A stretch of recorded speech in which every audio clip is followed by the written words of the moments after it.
Bonjour Frédéric. Bonjour. Ce matin, on parle de ce dont on parlait déjà hier, à savoir le fameux rapport. Exactement, les journaux reviennent pour la plupart ce matin sur le terrible rapport d'experts dont nous parlions déjà ici hier. À propos de la biodiversité, le saccage de l'environnement dû aux activités humaines. Peut-on encore sauver le million d'espèces menacées, demande le Figaro, question à laquelle l'humanité répond de manière plutôt négative en écrivant que le compte à rebours a déjà commencé. Les experts exhortent les politiques à sauver la biodiversité, confirment les Échos. Mais justement, puisque les Échos en appellent aux hommes politiques, Libération répond que c'est bien là le problème. Il y a en matière d'environnement, écrit le journal, un écart affligeant entre le discours et les actes, nous dit Libération. Il en va pourtant de la survie des espèces animales et aussi de la survie de l'humanité. Or, que font les gouvernements ? Ils se contentent de parler un peu, comme s'ils découvraient le problème. Je cite, mais ils n'agissent pas. S'il ne fallait citer qu'un seul symptôme, en voici un. Lors de sa grande conférence de presse le 25 avril, Emmanuel Macron n'a pas prononcé une seule fois le mot biodiversité, écrit Libération. Il n'a pas daigné non plus assister, ni même se faire représenter à cette réunion des experts qui ont écrit ce rapport, réunion qui pourtant se tenait à Paris, c'était pas loin. Certes, le président de la République a mentionné quelques actions, mais en réalité, plusieurs de ces actions étaient déjà prévues. Nous dit le journal, c'est un coup classique en politique.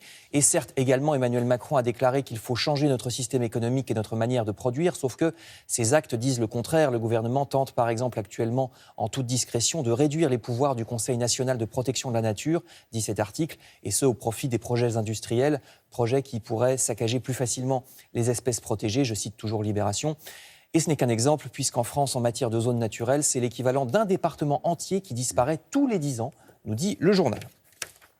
Pourtant, de l'argent, il y en a. Si on se donne la peine de le chercher, il y a de l'argent pour financer les projets écolos, ou bien pour se passer de projets industriels polluants, dont on nous dit souvent qu'ils sont indispensables à l'économie. Libération, toujours, nous rappelle que, faute de volonté, les pays européens se privent de la somme énorme de 50 milliards chaque année, à cause d'une simple arnaque. En gros, des entreprises vendent à elles-mêmes de la marchandise, elles se vendent de la marchandise, mais en passant par un autre pays européen, donc elles échappent à la TVA, et la réponse des autorités est à peu près inexistante. Une terrible impuissance, nous dit l'éditorial. Parmi les nombreuses activités criminelles, la fraude fiscale n'est pas celle à laquelle on pense en premier. Pourtant, c'est de loin la plus lucrative, je cite.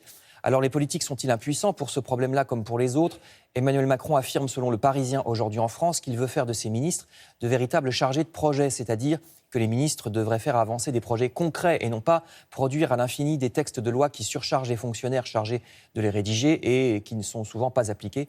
On verra si ce projet présidentiel de rationalisation, lui, est effectivement appliqué. En tout cas, croit savoir le journal L'Opinion, le président de la République serait très ennuyé en ce moment parce qu'une partie de ses soutiens traditionnels semble s'échapper, notamment les élus de droite. Le parti En Marche, qui essayait de débaucher des maires inscrits dans les partis de droite, n'a pas tellement réussi pour l'instant, estime L'Opinion.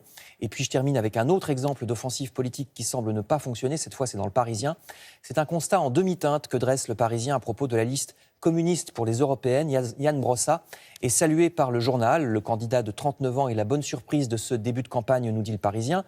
Il propose une augmentation des normes sociales. Son action en tant qu'adjoint au maire de Paris, à la maire de Paris, est saluée même par les opposants à Yann Brossa. Eh bien pourtant, il n'est pour l'instant crédité que de 3%, même un peu moins dans les sondages.